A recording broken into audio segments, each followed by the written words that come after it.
Is all right. So for today's class, we're going to look at the last topic on intellectual tradition, and today we're going to look at the other thought. So previously we looked at Afro-Caribbean thought, we look at the economic thought, and so for today's class, we're going to look at Caribbean feminism, Indo-Caribbean thought, and indigenous perspective. Now, when we look at feminism, feminism is a theory that in a movement that started in the 1960s, and the theory really feminists are the and the theory because the persons who propagate the theory is they are called feminists. They really are talking about the equity and also equality uh, for between men and women in society, both in the social, political, and the economic landscape. All right. So, what are some of the objectives of feminism? To promote the recognition of the rights of women, to achieve greater equality, to eradicate the exploitation of women, to challenge patriarchal structure of Caribbean societies, right? So those are some of the objectives of feminism. Now, what has been in terms of the impact of feminism on the Caribbean? So one, we have the establishment of the rights of women. So right now we have, like for example, females have educational rights, maternity leave, labor rights.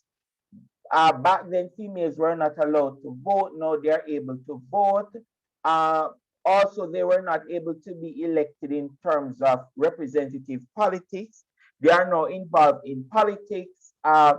Some females, some churches still might not allow females to be pastors. And so they have clerical rights in some churches to some extent. And all of these are the reasons because of feminism.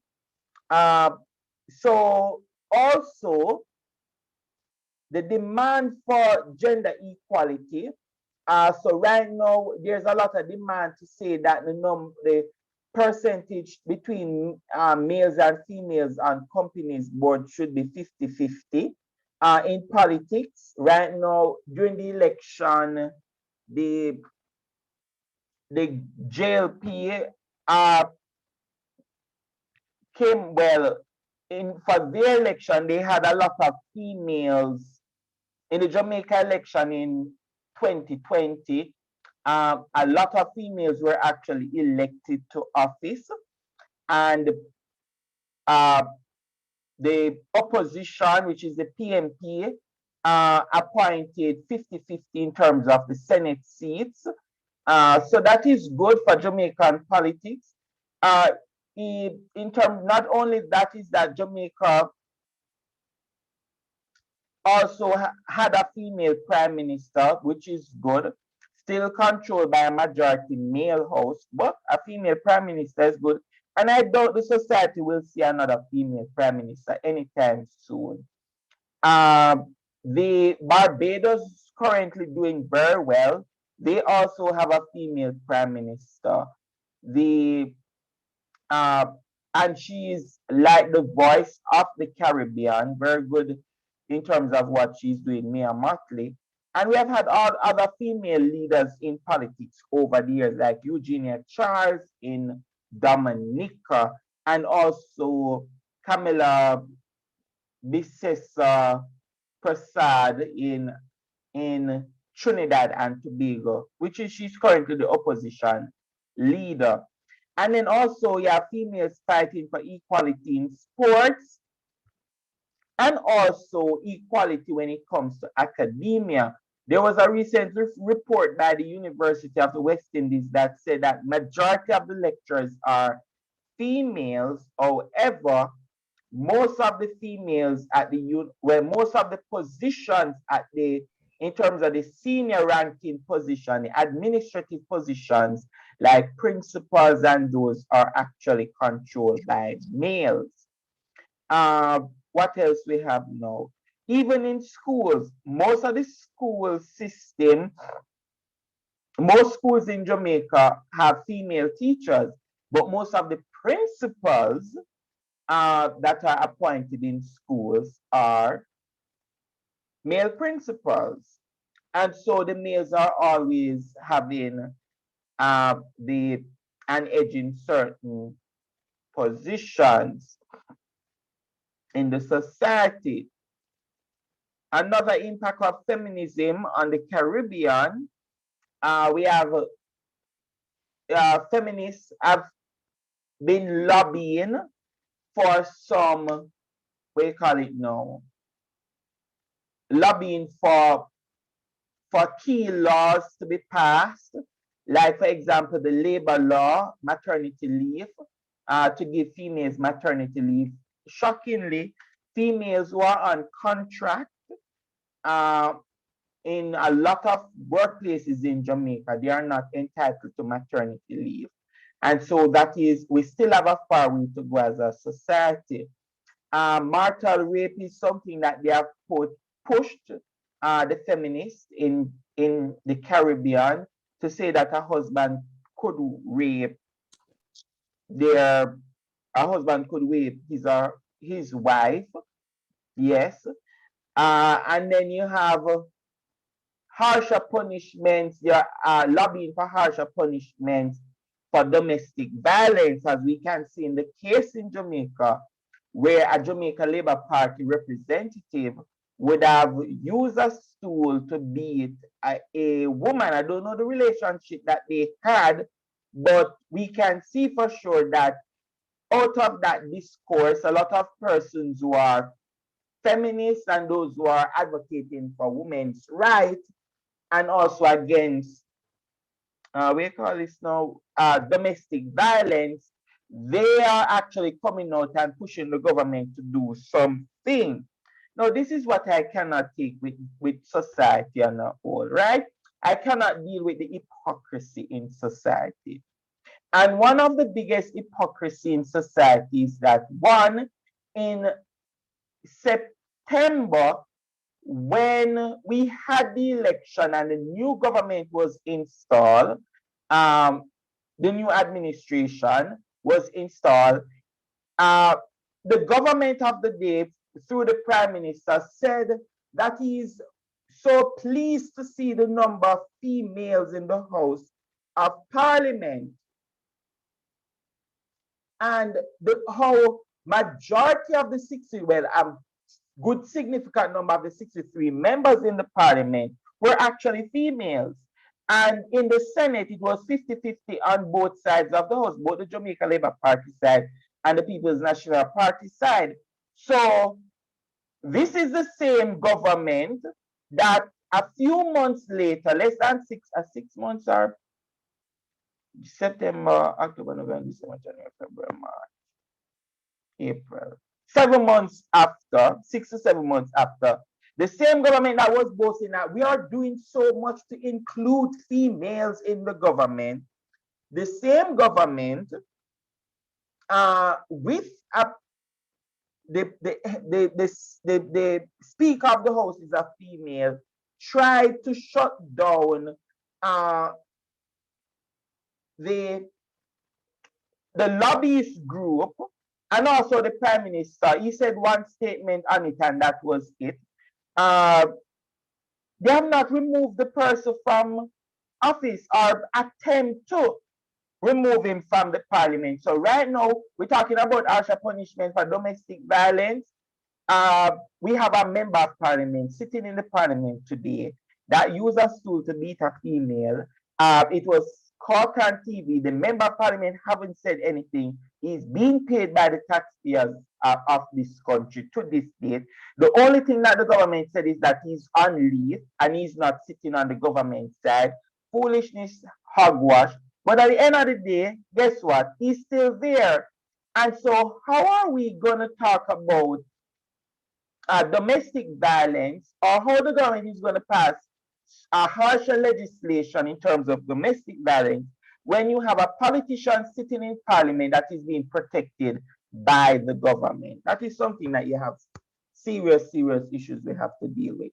And then the other thing, ladies, is empowerment of women through education. Education is so important. And in terms of to provide, uh, the feminist organization has provided scholarship for poor girls in poor communities and also support them through different aids and mentorship programs to advance the whole feminist agenda to improve the lives of females across the globe. Now, when it comes to education, education is very important, super, super important. Uh, when it comes to to female advancement, because with education you can be less dependent on a male. And traditionally, what we have seen in society is that females tend to be, well, females are, how society has set it up is that females tend to be highly dependent on the male. And with education, you can be an independent woman, right? And with that, now you're able to make your own decision and you're able to free yourself from some of these uh, problems. And right now, you have a lot of females who are working way more money than their husbands, right? And in better jobs than their husbands. And that is because of female empowerment through education. Um, the same thing with the other day I was at the car wash and a group of males were actually there talking. And listening to how the males spoke about females, I realized that our society have a lot of work to do. A lot of work. A lot of work. In fact, a teacher of mine that taught me at Jamaica College, she said to me that she did some extra classes with some JC boys within young boys, six formers, and they actually believe that females should, uh, if a girl diss him, that was the term, then him supposed to hit her. Yes, that is some of the views that our younger males in society have. They support domestic violence. They believe that they have the right to punish a female if they are so-called violated, right? And so it's a lot of work we have to do. And therefore, feminist movement has been doing a very good job in ensuring that females are empowered either through labor law, in the area of politics, because if you have more female in politics, then it's it could be, could could is it, because in the case of Jamaica we have a lot of females in politics, but all the females sit in parliament and not making an active move to get rid of the woman beater that is sitting as an MP. So I'm not even sure if having more females in politics will change anything, or having more females in academia will change any. I'm not even sure. I'm so confused about this topic. But that is the view out there, that if you have more females in politics, then females' rights would be, they would champion the rights of female. Let us look at some of the feminist organizations in the Caribbean. You have Code Red for uh, gender justice. I believe that's Code Red. I think Code Red is in Barbados. Not so sure. You have Cistern in Jamaica. You have Belize Rural Women Association, the National Organization of Women now in Barbados. And right across the world, you have the Me Too movement and Life in Leggings, which is a new movement that started in Barbados in recent times. Also, another impact of feminism in the Caribbean is the creation of the Institute of Gender Studies at the University of the West Indies in 1993. And so we have one person, for example, like Professor Barito, and her research would have looked at quite a gender and public policy, gender issues in higher education, investigation of the Caribbean political economy, theorizing heterosexual women's socio-sexual unions and educational leadership and change. And then you have to also look at the role of the Institute in looking at, they have offered bachelor's, master's, MPhil, PhDs in gender studies, and they promote feminist authors and they advocate for women's rights. Let us look at some of the Caribbean feminists. You have Una Marcel, Lucille, Mathurin, Mayer. I'm not sure if I pronounce it properly. I think both of them are Jamaican. You have Marshall Hines Lane in Barbados, Eugene Bartok, born in Grenada, but is currently the principal at Caville campus. Rhoda Reddock and Patricia Mohammed, I think she wrote one of your Caribbean studies book. So these are some of the Caribbean feminists. You have a lot more, but these are the ones that the textbook actually mentioned. So this is about Caribbean feminism. Any comments on feminism, ladies? So before you move on to Indo-Caribbean thoughts, I really have a genuine question. So I was reading not the Collins book, but I was reading another book, and it was telling me about the 3 types of feminism. And I want to know if I necessarily have to know about them for the exam. I don't think so. Okay. I don't. It is always good to read because they are giving you a background information, but like the intricate details of the different types of feminism, I don't think so. I'm not seeing that on the syllabus, but you know, sexy comes with a lot of surprises, right? Yes, sir. It's true. Good. Thank you for that one. Any other comment when it comes to feminism, ladies? And thank you very much for reading. Thank you very much. I'd like to hear when students are actually reading. Keep it up. Any other issue when it comes to feminism?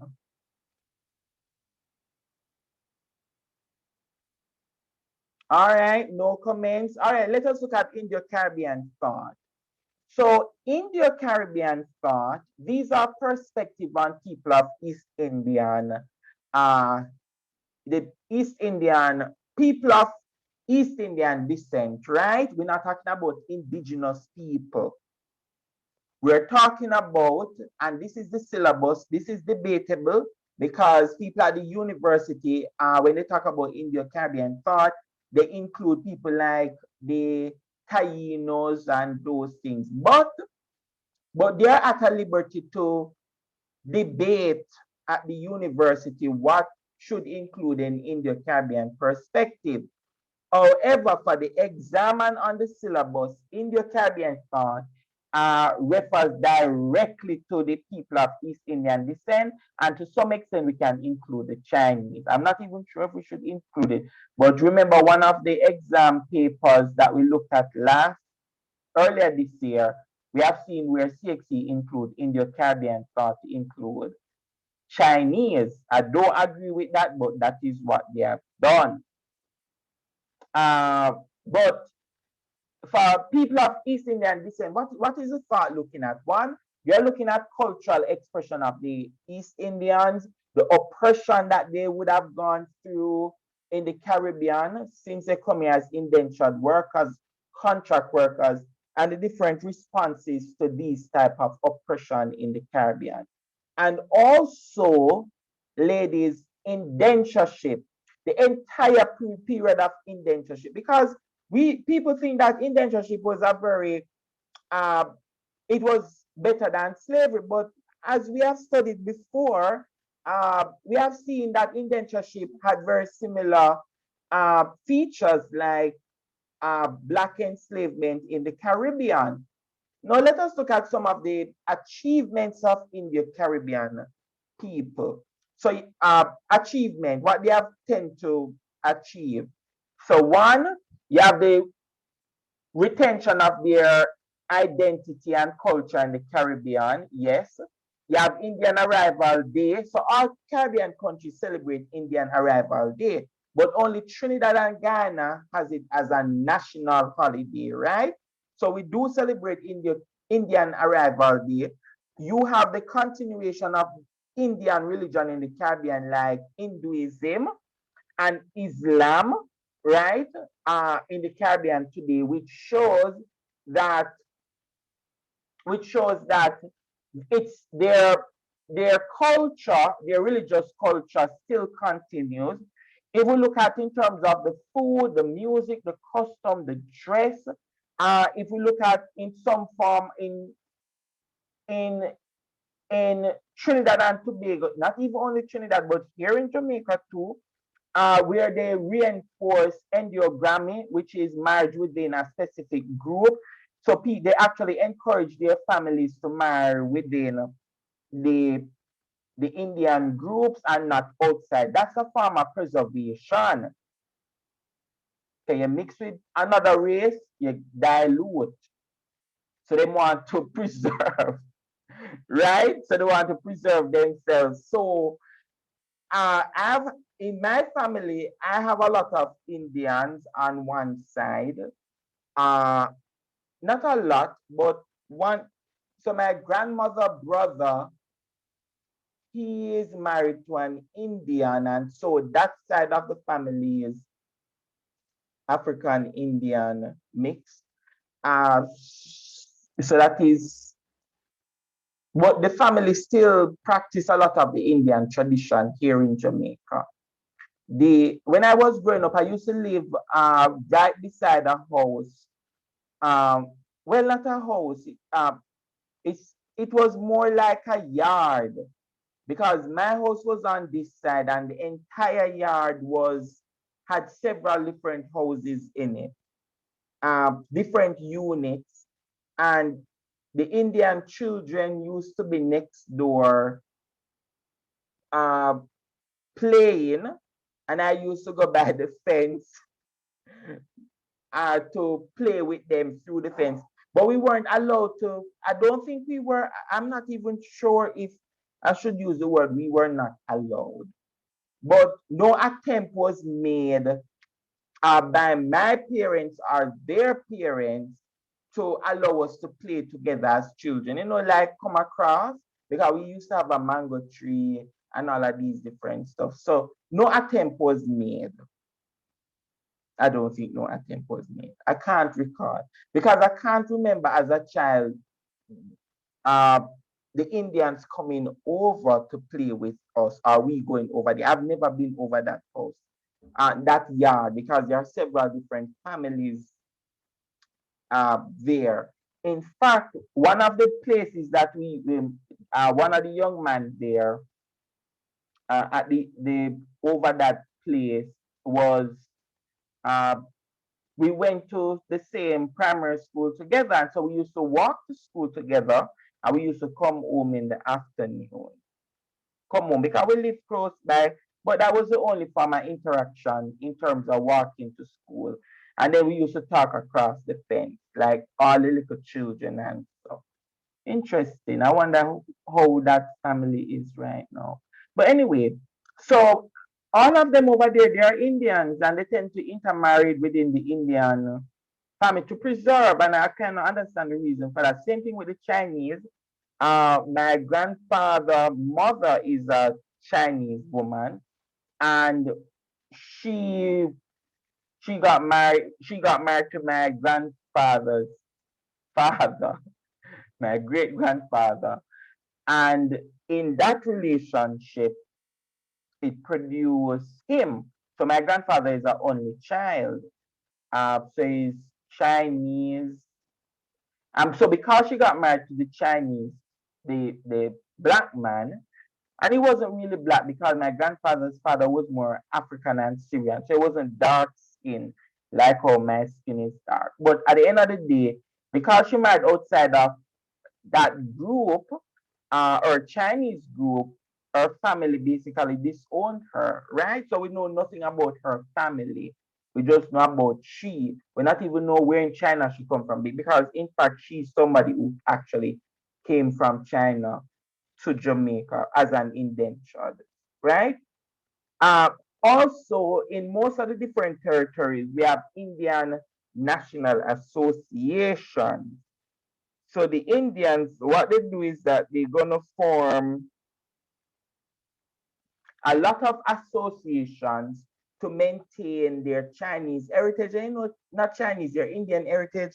So people of Indian descent can come together and they can play and, do games and all of these different stuff. So these are some. Let us look at some of the scholars in the Caribbean. So you have you thinker that wrote the book about a new system of slavery. You have V.S. Naipaul, Samuel Selvan. These are some of the Indo-Caribbean scholars in the Caribbean that advocate an Indo-Caribbean perspective. It gives you a perspective about what the Indians went through, the East Indian went through, or currently going through in the Caribbean.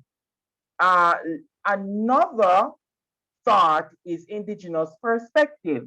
And indigenous meaning you are dealing with people from the indigenous peoples, right? People like it is with writing like the Tainos, the Kalinagos, the Garifunas, the Mayans. Those are the people that they are doing. And what indigenous perspective is actually doing is to counteract or to dispel the different myths that uh, European has basically left on the Caribbean. So one, they call Kalinagos Carib, which actually means that they were cannibalistic or they were violent people. No, nothing is wrong with being violent because the Europeans were also violent. But the mere fact that the Europeans came here and they told a lie on the Caribs to say that they eat fellow human beings, no, that is a serious problem. That they were helpless and that they were heathenic or that they were extinct. In fact, growing up, even right up until when I went to university, I realized that Kalinago still exists. People of Kalinago descent still exist in the Caribbean. I never have a clue. Right up primary school, same thing. Jamaica College, same thing. I learned about Kalinago's love history, but I just never know that Kalinagos actually, there are still people of Kalinago descent still living in the Caribbean. I thought that everybody died and all that it's just the end of it. But when I go to university, I saw people, I met Kalinagos there, and they were very proud of their Kalinago heritage and all of these different stuff. Same thing, yeah, people, the Garifunas that mix with Kalinagos and the Africans and the Mayans. When I went to Belize, and Mexico, I realized that Mayan culture is very popular in those territories. So what are some of the objectives of indigenous perspective? So one is to dispel these European myth or notion, to establish a correct historical account of the indigenous people, to highlight their cultural contribution to today's society, right? To establish indigenous organization, to celebrate their culture, and also the indigenous people in Belize, Guyana, and Dominica, to some extent, they are marginalized. People look down upon them, and so it is to counteract these type of marginalization. Now, who are some of the persons who have been pushing for the indigenous people and have been writing about them and correcting some of these myths? You have Hilary Beckles, Richard Hart, CLR James, and Lennox Honeychurch from Dominica. I think out of everybody right here, Lennox Honeychurch has done a significant piece of work in advocating for the indigenous peoples' right and their culture and the preservation of this culture in Dominica and the Caribbean. All right, so ladies, we have looked at the three different perspectives. Any comments?